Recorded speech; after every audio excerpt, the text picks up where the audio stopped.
નમસ્કાર।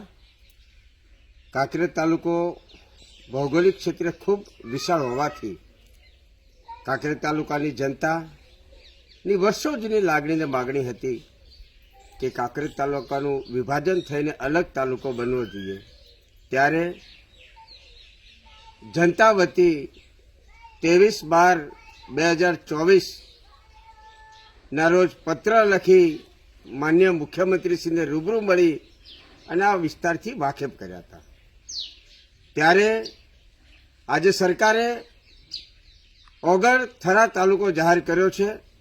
સાથે સાથે કાંકરેજ તાલુકાની ધર્મપ્રેમી જનતાની એ પણ માગણી હતી કે કાંકરેજ તાલુકાને યથાવત બનાસકાંઠા જિલ્લામાં રાખવામાં આવે।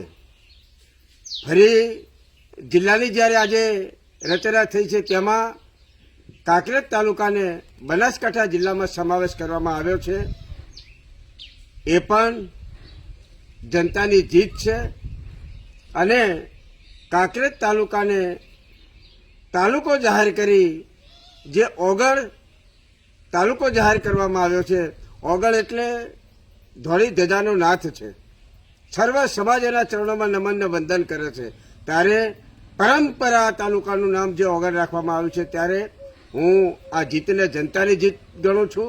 આવનાર સમયની અંદર કાંકરેજ તાલુકો ખૂબ ભૌગોલિક ક્ષેત્રે વિકાસથી આગળ વધશે એવો પૂરો મને વિશ્વાસ છે। અને મારા બંને રજૂઆતો સરકારે અગ્રિમતા આપીને જે ધ્યાનમાં લઈ અને નિર્ણય કર્યો છે ત્યારે સરકારનો પણ હું સવિશેષ આભાર માનું છું। એ જ આપનો અમૃત ઠાકોર, કાંકરેજ ધારાસભ્ય।